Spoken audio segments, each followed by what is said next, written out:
The story of ancient India is filled with many great kingdoms and powerful rulers who shaped the land. One of the most important of these was the Satavahana Empire. This dynasty rose to power in a region of India known as the Deccan Plateau. The Deccan is a large area in the southern part of India, between the western and eastern Ghats mountain ranges. The Satavahanas were one of the first major powers to establish a large kingdom here.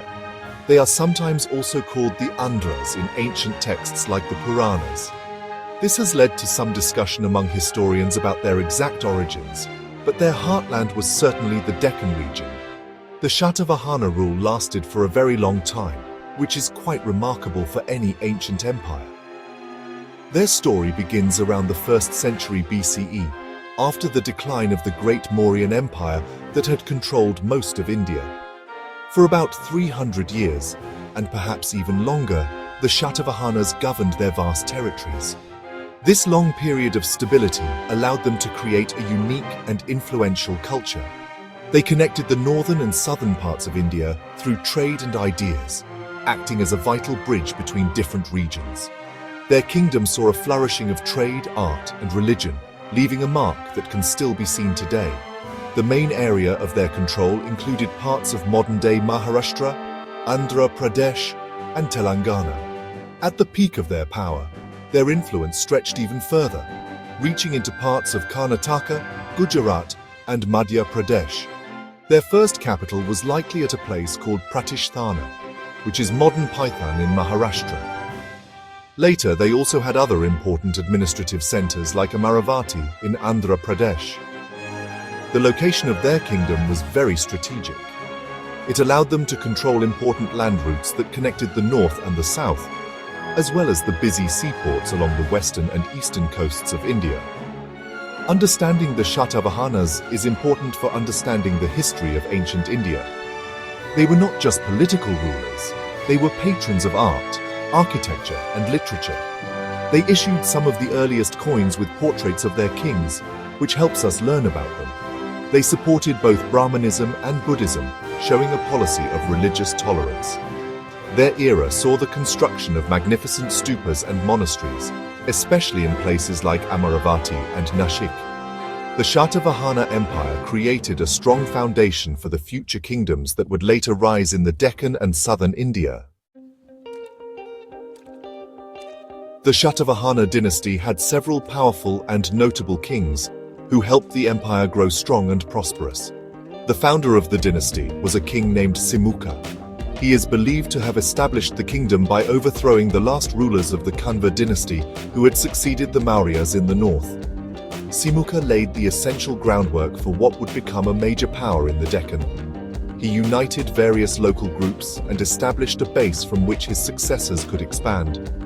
His reign marked the beginning of the Satavahana journey, a new chapter in the history of southern India after the Mauryan influence had faded away from the region. One of the earliest powerful rulers was Satakani I. He was a great military leader who expanded the empire significantly. We learn about his achievements from inscriptions, particularly one recorded by his wife Naganika in a cave at Nanagat. This inscription tells us that Satakani I performed important Vedic sacrifices, such as the Ashvamedha, or horse sacrifice. This ritual was performed by kings to declare their supreme power and sovereignty over a vast territory. His military victories and his support for Brahmanical traditions helped to establish the Satavahanas as a dominant force. He successfully challenged other powers of his time and made the kingdom much larger and more secure. The most famous of all Satavahana kings was Gautamiputra Satakani. He ruled at a time when the empire was facing serious threats from foreign invaders, especially the Shakas, or Western Kshatrapas. Gautamiputra Satakani is celebrated as a great hero who defeated the Shakas and restored the glory of his dynasty. His mother, Gautami Balashri, had an inscription carved at Nashik that praises him extensively. It describes him as the destroyer of the Shakas, Yavanas, and Pallavas, and the one who crushed the pride of the Kshatriyas. He expanded the empire to its greatest extent, and his reign is considered a golden age for the Satavahanas.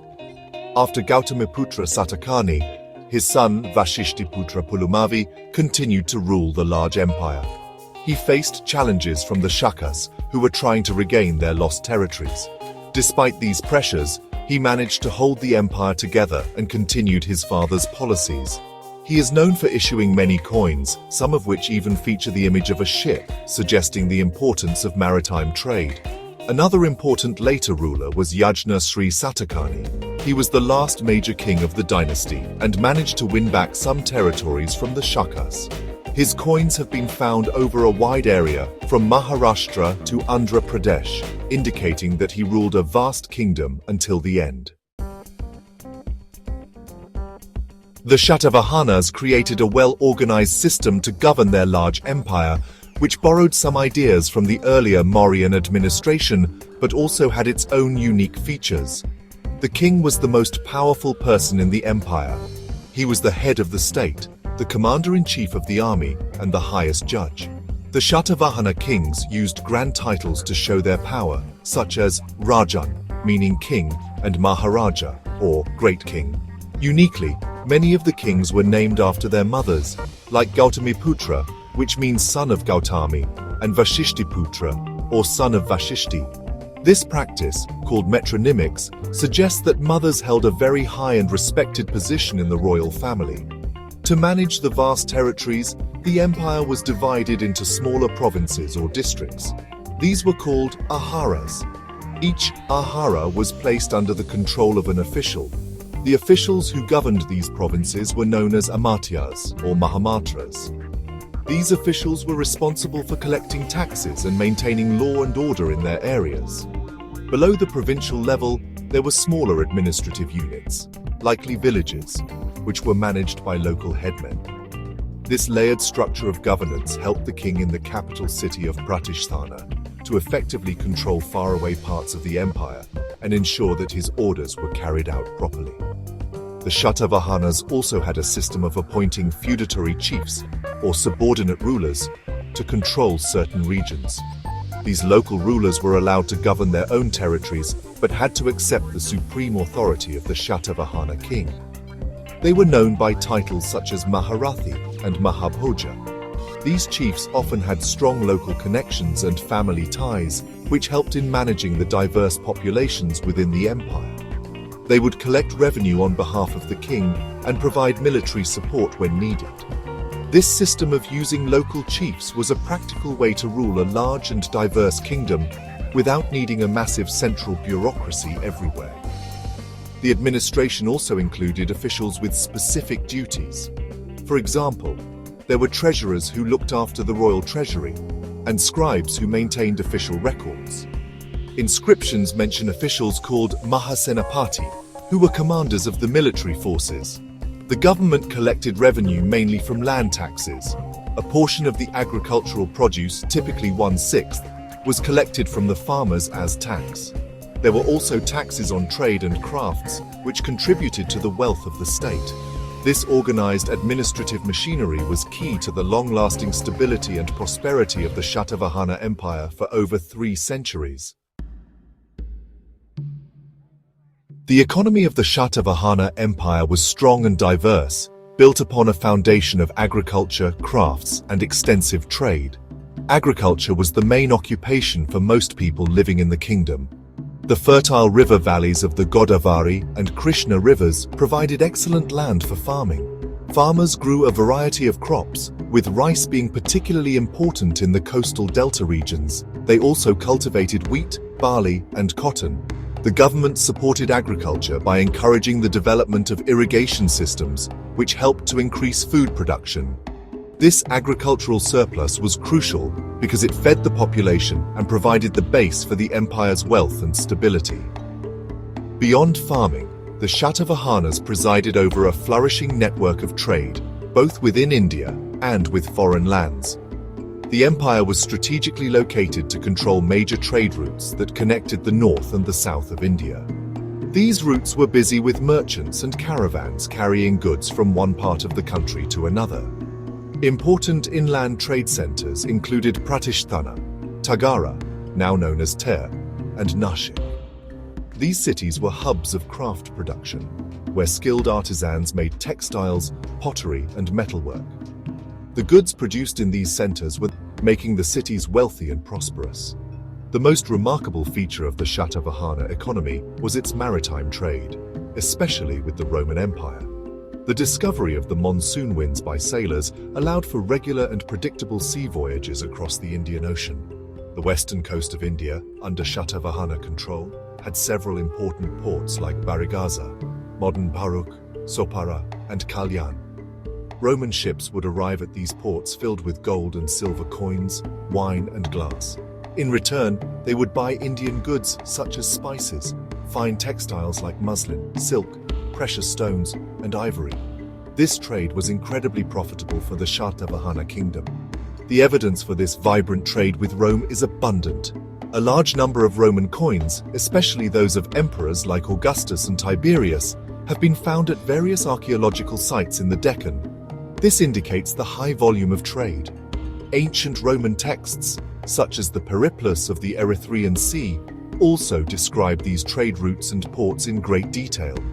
The wealth generated from this international trade allowed the Satavahana rulers to issue their own impressive coinage and to fund large public works, including the construction of magnificent religious monuments. This economic prosperity was a key factor in the long-lasting success of the empire.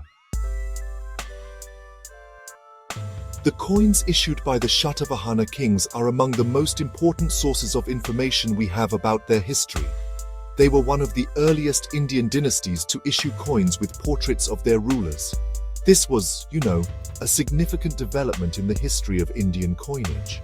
These coins were made from different metals, including lead, copper, and potin, which is an alloy of copper. Silver coins were also minted, especially those featuring the portraits of the kings. The practice of putting the king's image on a coin helped to spread his authority and fame throughout the vast empire, acting as a symbol of royal power in everyday transactions. The designs on Satavahana coins are very distinctive and tell us a lot about their culture and beliefs.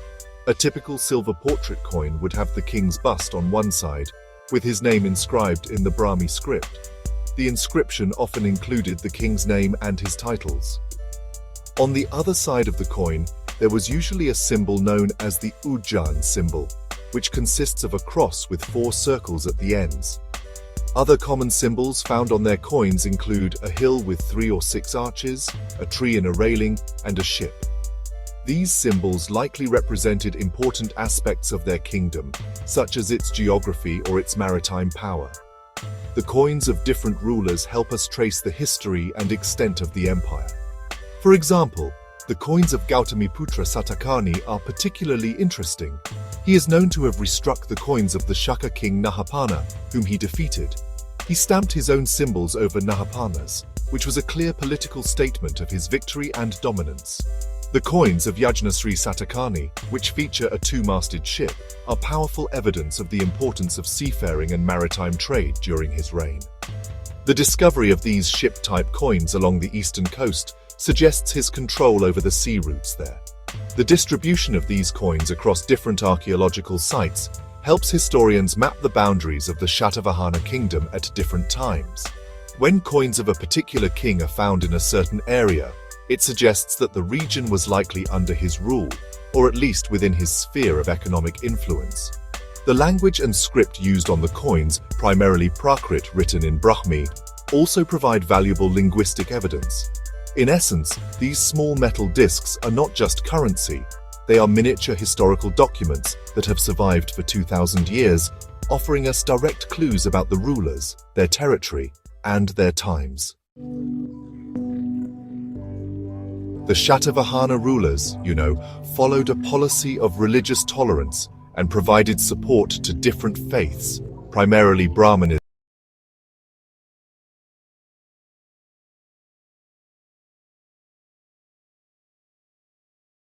and Buddhism. This approach really helped to maintain social harmony within their diverse empire. Like, comment, and subscribe.